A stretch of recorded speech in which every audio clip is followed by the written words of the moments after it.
Estamos grabando. Listo.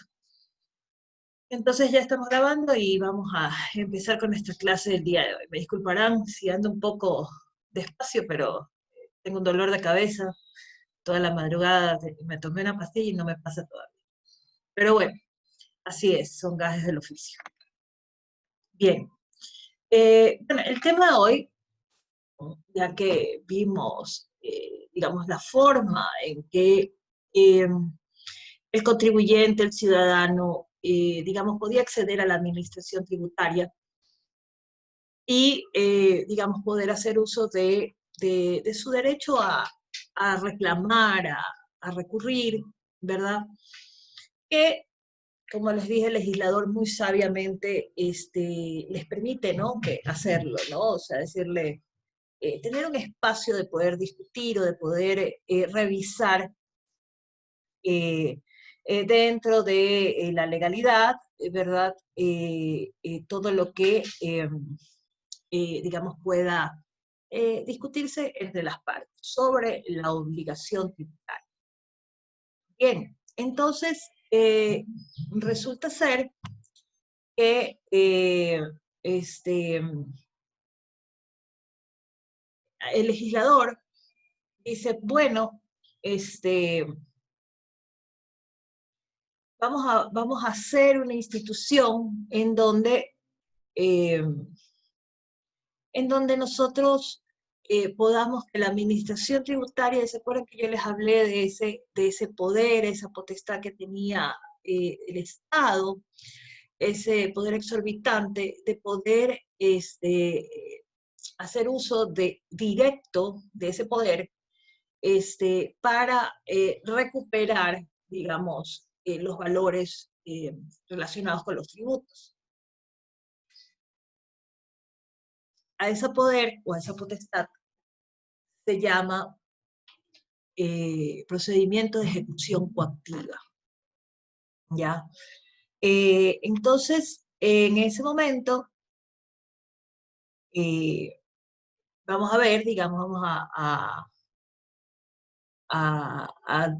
¿cómo se llama a definir qué mismo comprende, digamos, esta potestad que tiene el Estado, ¿no?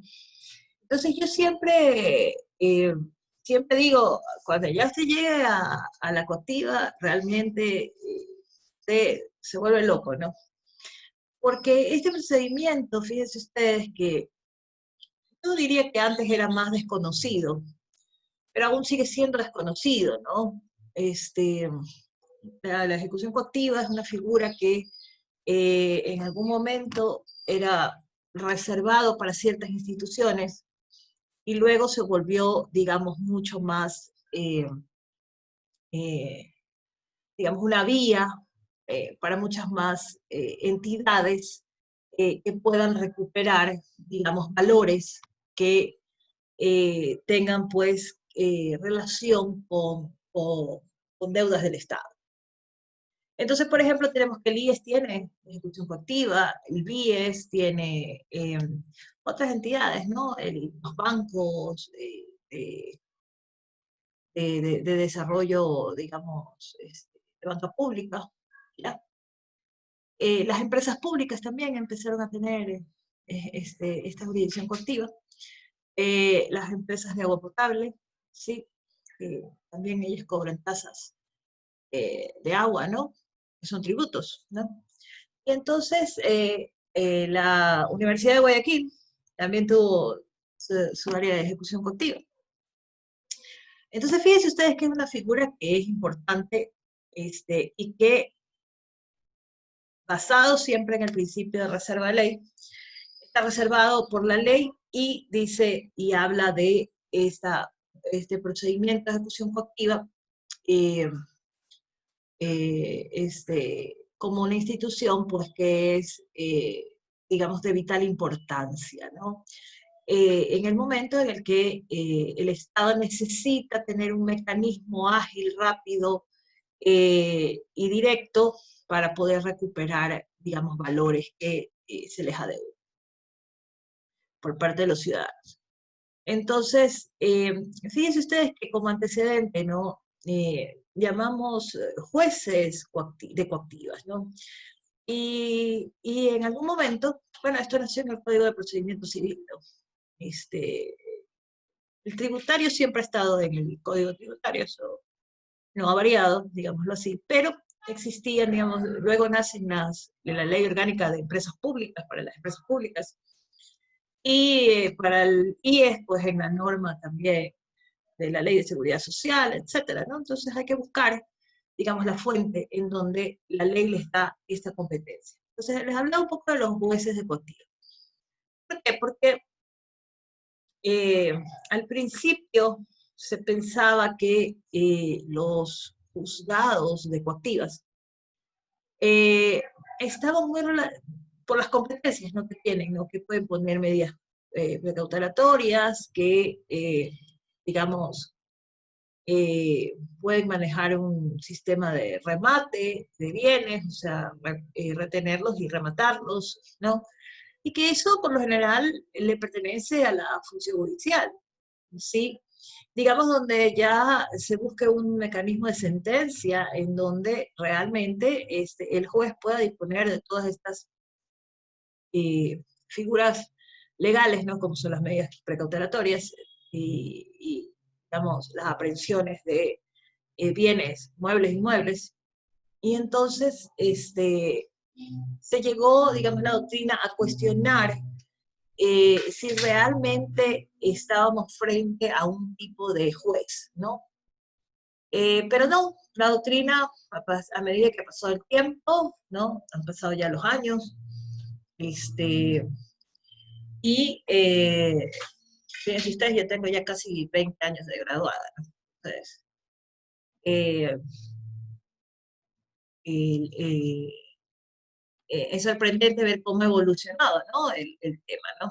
Y, y bueno, y se ha dejado mucho más claro, ¿no? Entonces, no estamos frente a un juez de coactiva, y, mejor dicho, no estamos frente a un juez investido del Poder Judicial, sino que es un, digamos, juez administrativo que tiene, digamos, algunas potestades para poder acceder directamente al ciudadano para poder, digamos, proteger el cobro de la deuda, ¿ya?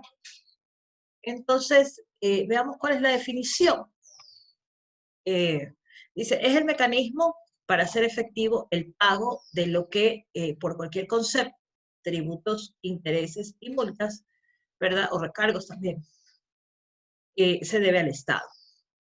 Que por ley tiene esta jurisdicción, llegando inclusive a la utilización de la fuerza, ¿sí?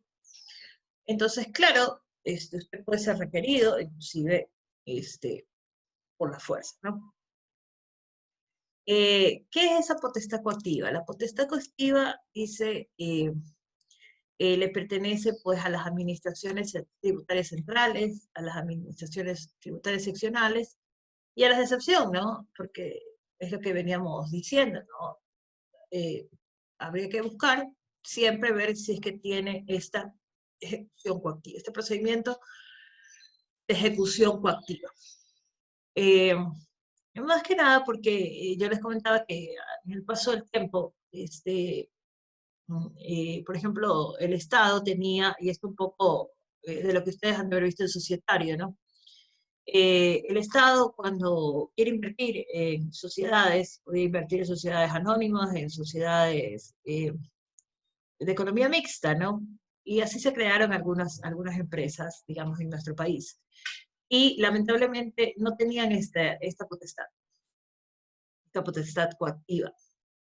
Entonces, al no tenerla, se hacía mucho más difícil y más largo hacer la recuperación de la cartera vencida, por conceptos justamente de prestaciones de servicios, ¿no?, que daban estas empresas que estuvieron constituidas para eso. Entonces, fíjense ustedes que ahí el Estado, digamos, perdía mucho dinero, ¿sí? Y era lógico, ¿no?, porque no tenía cómo recuperarlo directamente. Entonces fue cuando nace esta figura de las leyes, perdón, de la Ley Orgánica de Empresas Públicas, en donde dice, bueno, a ellas también hay que darles esta potestad, porque a la larga, en primer lugar, tienen financiamiento del sector público y obviamente estamos hablando de precios públicos que deben de ser recuperados, ¿no? Entonces, muy bien, eso en la visión amplia. Vamos con nuestro aspecto tributario, digámoslo así, un poco más reducido, ¿no? Entonces, esta potestad coactiva, pues la dividimos, obviamente, como está dividida, el sujeto activo de la obligación tributaria, es decir, el gobierno central, gobierno seccional y de excepción, ¿verdad? ¿Cuál es la fundamentación? Pues bueno, se fundamentará en el denominado título de crédito. Ustedes recuerdan que cuando hablamos de la obligación tributaria, dijimos que uno de los efectos que tiene precisamente la obligación tributaria es tener un título de crédito, ¿verdad? Es decir, soy el titular de un crédito o de una creencia o de una deuda, ¿sí? La administración tributaria, ¿sí? Emitido legalmente. Es decir, que en el momento en el que se va a iniciar este procedimiento de ejecución coactiva, digámoslo así, van a llenar el, el título de crédito, ¿ya? La administración, que es como cuando hacemos un contrato, ¿no? Entre las partes, ¿no? Ahí nacen las obligaciones, ¿no? Por eso es que son obligaciones y contratos, ¿no? De que las contrataciones también pueden ser verbales, ¿no? Entonces, fíjense ustedes, pero aquí nace la ley, ¿sí? Nace la ley, pero dice claramente la ley, bueno, usted va a tener que emitir un título de crédito, ¿sí? Decirle, oiga, usted me debe esto. Y entonces estaremos frente a liquidaciones con orden de cobro, ¿sí? O sea, es decir, ya se lo presento y le digo, tienes que pagar, está obligado a pagar. Y de determinaciones ejecutoriadas o en firmes, que ya vimos cuáles son los actos ejecutoriados y los actos en firme, ¿verdad? Entonces significa que, digamos, tiene estas características, ¿no? Se emite un título de crédito, es una liquidación que genera una orden de cobro, ¿sí? Y está determinada por actos ejecutoriados o en firme. Es decir, sin haber podido recurrir, sin haber podido reclamar. ¿Ok? La competencia, dice, se ejerce privativamente por los funcionarios recaudadores de las administraciones tributarias en caso de falta o impedimento quien la subrogue, ¿sí? Y las máximas autoridades podrán designar recaudadores especiales y facultarlos para el ejercicio de la acción coactiva. Entonces, ¿qué es lo que nos dice el código? Bueno, dice, esta competencia puede estar radicada en quién. Yo les decía que siempre el recaudador está en la dirección financiera, o en la coordinación financiera, o como se quiera llamar, el área financiera. Y el área financiera es el que va a, porque es el que lleva las cuentas, ¿no? Es el que lleva la contabilidad, es el que dice cuánto hay, cuánto nos deben. Entonces, por eso es que es él el competente para hacerlo. O sea, es decir, él va a decir, hasta la fecha está esta deuda con estos intereses y hará el cálculo de los intereses, ¿verdad? Hace una tabla de intereses. Y entonces, digamos, se queda absolutamente claro cuánto es, digamos, esa deuda, ¿no? Muy bien. Entonces, también lo que nos dice es, bueno, en el caso de que no esté ese director financiero, ¿quién? ¿Quién lo subrogue, no? La subrogación es una figura administrativa, ¿sí? En donde va, a falta de el servidor, digamos, establecido por la ley en este caso, eh, quien, digamos, lo pueda subrogar o reemplazar, ¿sí? Eso es a lo que se refiere. Entonces será este el que, digamos, haga el trámite pertinente. Luego, dice que las mismas máximas autoridades, al establecer, digamos, su estatuto orgánico por procesos o su estructura, también puede dar facultades especiales para la recaudación o para la designación de recaudadores especiales o facultados, ¿verdad? Para ejercer la acción coactiva. ¿En qué sentido? en el sentido de que, digamos, pueda hacer uso del ejercicio de esta potestad. Bien, ¿cuál será el procedimiento de ejecución coactiva? Bueno, en el procedimiento de ejecución coactiva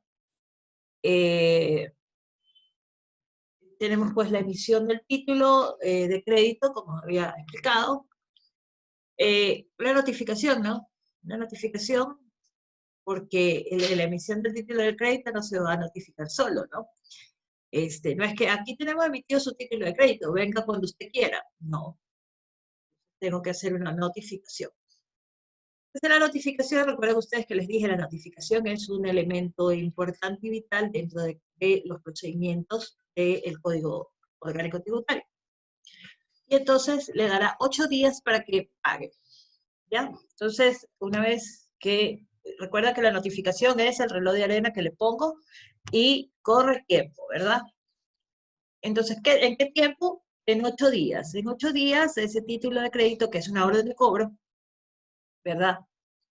Eso es como cuando usted va a comer al restaurante, ha pasado 2 horas comiendo ahí, y hasta que llame y dice, tráigame la cuenta, ¿verdad? Entonces, le van a emitir una factura, ¿sí? Y usted va a tener que pagar en ese momento. Es igual. Sino que aquí le dan 8 días, ¿ya? 8 días para que lo revise, para que vea que todo esté bien, que no se haya duplicado la obligación, que no haya tenido, digamos, algún tipo de, de condición que no se cumpla, ¿no? Digámoslo así, o sea, es decir, en los aspectos legales. Bien, y, y el deudor dice, dentro de esos 8 días podrá pagar, podrá solicitar facilidades de pago, recuerden los convenios de pago, que eran una de las formas de cómo hacerse el pago, ¿verdad? Entonces, bueno, puede decir, déjeme suscribir un convenio, ¿no? O puede presentar un reclamo administrativo, ¿sí? Es decir, que, digamos que no se hizo ningún tipo de proceso, o bueno, se hizo el proceso determinativo y todo lo demás, pero al final de cuentas no, digamos, no llegó a cumplir, digamos, con el tema del reclamo, o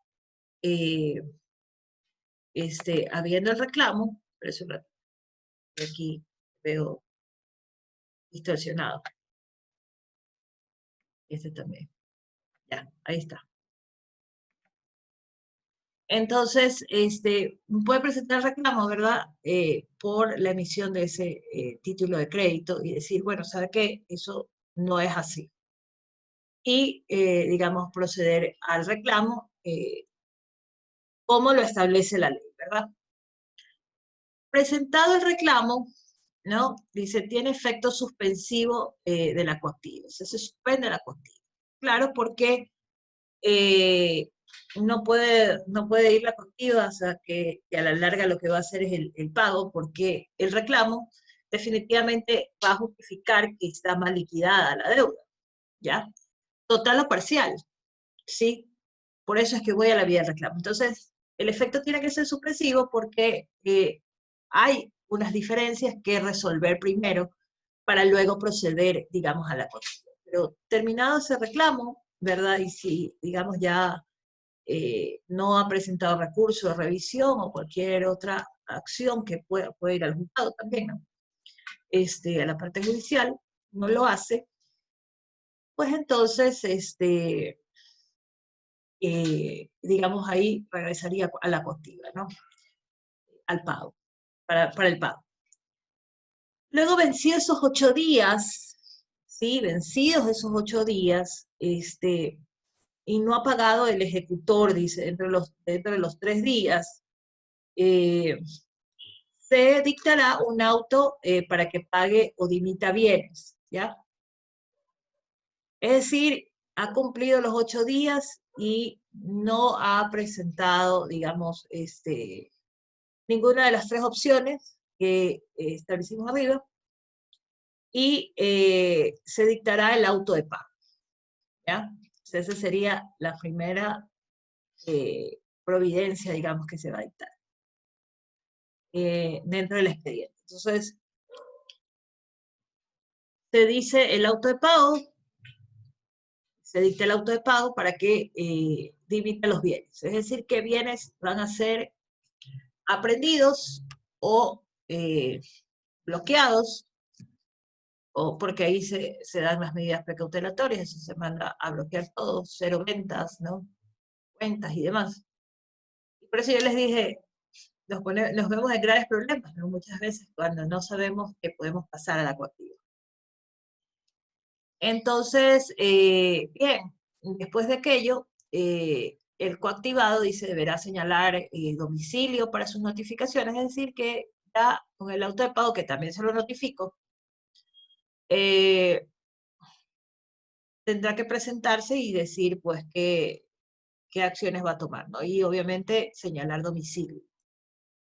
Bien, luego podrá dictar, dice, medidas precautelatorias en el mismo auto de pago, como les decía, o posteriormente, dependerá de ese juez de coactiva. ¿Cuáles son esas medidas precautelatorias a las cuales, digamos, la ley le faculta realizarlas? La prohibición de salir del país, el secuestro, la retención, la prohibición de enajenar los bienes y inclusive el arraigo. ¿Cuándo podrá cancelarse esas medidas? Pues cuando se presente, ¿verdad?, un afianzamiento del 10% que se pueda dar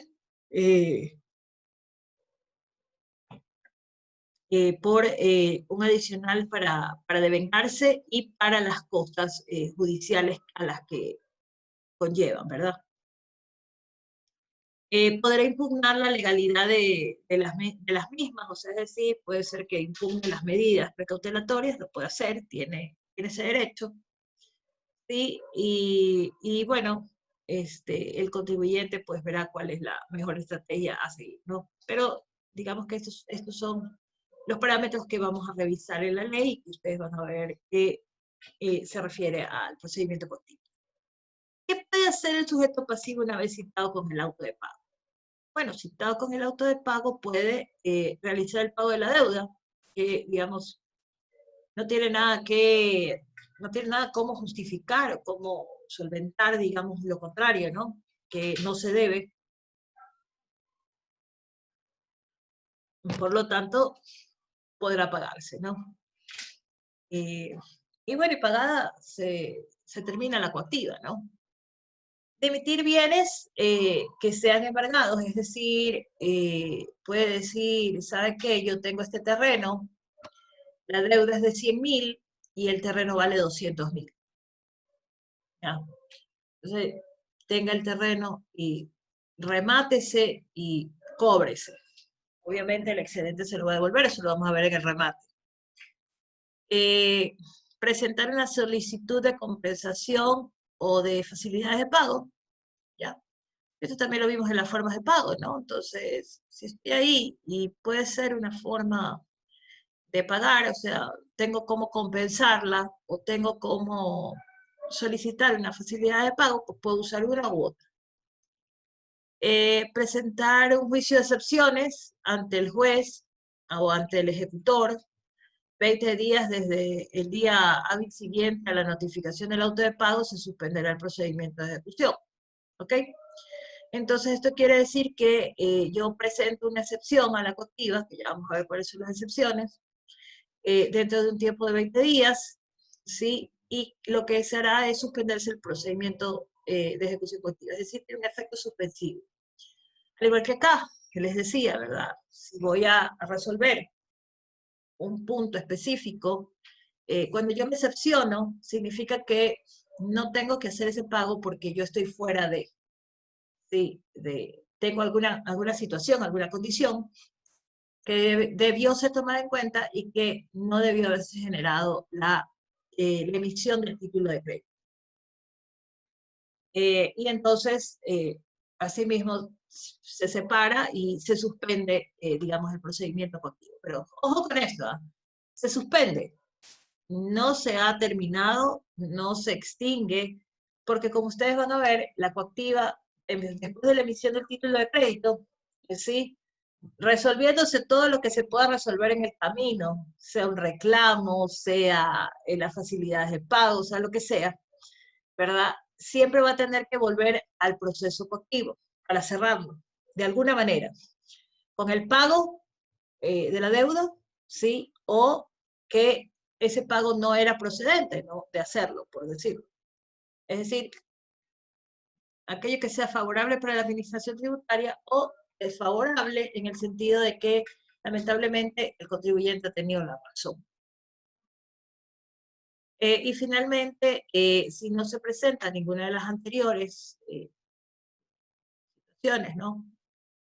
Se procederá con el respectivo embargo de los bienes, ¿no? Es decir, van a embargarle los bienes hasta el monto del título de crédito, y luego se irá pues a remate, ¿no? Al remate, a la subasta, dependerá del procedimiento que, digamos, podamos realizar. Luego de este procedimiento que se llama juicio de excepciones a la coactiva, ¿verdad? La empresa con la que demanda, en donde se exponen las excepciones y termina con la sentencia. Muy bien. Y no es empresa, dice, empieza con la demanda, ¿sí? Empieza con la demanda, en donde también puedo, digamos, acogerme a las excepciones que la ley nos da, que está aquí al lado, ¿eh? Las excepciones son 10. Y terminará con una sentencia, ¿sí? Sentencia entre comillas, porque realmente es un acto resolutivo, porque es administrativo, ¿verdad? Pero también puede terminar con una sentencia judicial, ¿sí? En donde, digamos, se resuelva el tema de la coactiva, pero ya lo vamos a ver en la fase judicial. Bien, luego tengo que constituye una ventaja para el sujeto pasivo, y aquí él mismo interrumpe la continuación del procedimiento de ejecución coactiva de créditos tributarios. Entonces, a ver, ¿por qué constituye una ventaja para el sujeto pasivo? Digamos, el juicio de ejecución coactiva. En el momento en el que, digamos, puede interrumpirse o suspenderse, ¿verdad? Ese procedimiento, al momento de que yo pongo el juicio de excepciones a la coactiva, ¿ya? Eh, esto en la vía judicial. Entonces, propongo la excepción y interrumpe la continuación de ese procedimiento coactivo. Pero se mantienen las medidas cautelares a excepción de si pongo la caución, ¿verdad? Del 10%. Entonces, digamos, lo mantengo ahí hasta que el juez resuelva. Entonces, ¿qué excepciones yo puedo interponer o puedo ir a lo que se llama el juicio de excepciones a la coactiva? En primer lugar, por la incompetencia del funcionario ejecutor, y recordarán ustedes que yo le dije, siempre tenemos que saber quién es el competente para, digamos, realizar los actos de la administración pública. Si no tiene competencia, pues entonces será nulo, y por lo tanto será una excepción a la coactiva, y su efecto pues no podrá tener valor, ¿no? Es decir, será nulo. Y legitimidad de personería, es decir, eh, yo no soy el sujeto a que se le cobre. Luego, luego tengo inexistencia de la obligación por falta de ley o por exención legal. Recordarán ustedes que yo les hablé de las exenciones, ¿verdad? Y en el caso que dice por inexistencia de la obligación, es decir, la obligación no existe. Ya puede darse que yo tenga un homónimo, ¿sí? Y yo no soy, digamos, no estoy en el RUC. Es otro mi número de cédula, es otro mi número, ¿no? Entonces, para mí esa obligación es inexistente, no existe, o sea, yo no puedo ser el obligado, ¿ya? Eh, si es una exención legal, es aquellos que no deberían de pagar. Por lo tanto, puedo configurarme en el hecho generador, pero no necesariamente soy el sujeto obligado a pagarlo, ¿ya? Por eso es importante separar el nacimiento de la obligación tributaria de la exigibilidad, ¿verdad? Que eso ya lo habíamos hablado. Por lo tanto, no voy a poder, digamos, o sea, no soy sujeto a exigir a que se me exija el pago. Eh, el hecho de no ser deudor directo ni responsable de la obligación exigida. Entonces, yo no soy el obligado directo. Ya, qué sé yo, vamos a suponer que demandan al cónyuge, no es un deudor directo, ya, no tiene nada que ver en el tema, por decir. Extinción total o parcial de la obligación, ya. Claro, si ya está pagada o prescrita o extinta, ¿sí? De las formas que se puede extinguir, compensada, confundida, en cualquiera de ellas, pues obviamente, total o parcialmente, total, pues desaparece absolutamente, y si es parcial, pues obviamente la porción que, digamos, no le corresponde pagar. Luego, encontrarse pendiente de resolución de reclamo de recursos, porque dijimos que tenemos que esperar a que se resuelva, ¿verdad? Y, digamos, está con efecto suspensivo. Entonces, no se puede, digamos, continuar con el tema de la coactiva, ¿no? Hallarse trámite de peticiones de facilidades de pago o no estar vencido su plazo. Ustedes recuerdan que en el convenio de pago yo hago una solicitud y esa solicitud debe ser, digamos, contestada. Si procede, no procede. O sea, en ese tiempo, obviamente, no se podrá, digamos, hacer el cobro de esa deuda. Y yo puedo excepcionarme, decirle, oiga, pero es que está pendiente no me puede cobrar todavía porque esto está pendiente de que se resuelva. ¿Ya? O, por ejemplo, me están haciendo el título de crédito en relación a la cuota. Y la cuota no está vencida. Entonces, si la cuota no está vencida, pues entonces no me va a poder cobrar porque aún no está para cobrarse. Hay que cumplir el plazo, ¿verdad? Muy bien. Haberse presentado ante el contencioso tributario la demanda de impugnación de la resolución administrativa. Efectivamente, si está demandada una resolución administrativa, cualquiera de ellas, ¿no? De determinación, de reclamo, de recurso, de cualquier cosa, eh, no va a poder, digamos, es una excepción a la coactiva. O sea, es decir, la coactiva no puede continuar, ¿ya? Hasta cobrar. Deberá respetar, digamos, estas situaciones. Puede haber una duplicación de títulos, ¿sí? Y eso es muy común, hay que tener mucho cuidado. Sí, el servicio de rentas internas, sobre todo en montos pequeños, duplica. Entonces, ahí hay problemas, ¿no? Entonces, yo ya pagué, pero esta es de este mes, o es del otro mes, es de esto, ¿de qué? Entonces, cuidado porque esa duplicación sí puede existir. Y obviamente la nulidad del auto de pago, que digamos, existe una falsificación del título o quebrantamiento de las normas que rigen sus emisiones o faltas de requisitos para la emisión del título de crédito.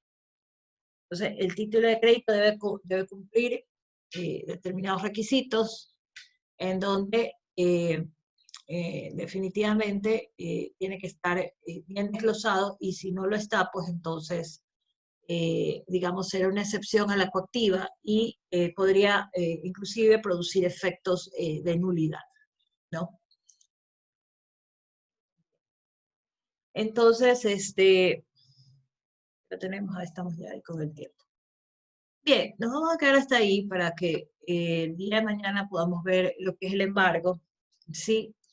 El procedimiento de ejecución coactiva, como les decía, es un mecanismo, es un procedimiento, digamos, que le permite al Estado poder ir directamente sin tener que ir a la función judicial, ¿no? Cualquier persona que necesite reclamar un pago en la vía civil, ¿verdad?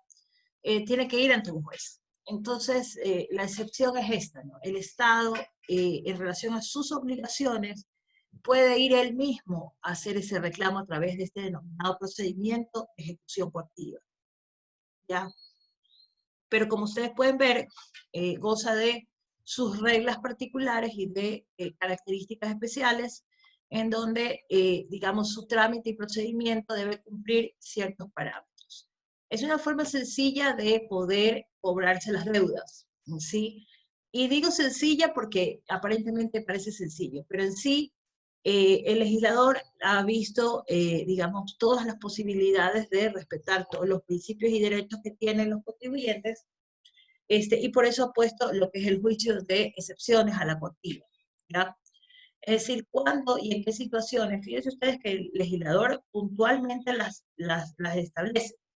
No pone cualquier otra, como para decir, tengo para inventarme cualquier otra cosa. No, son taxativas y son específicas situaciones que definitivamente son reales de que sucedan y obviamente son las que permiten descartar el tema del pago.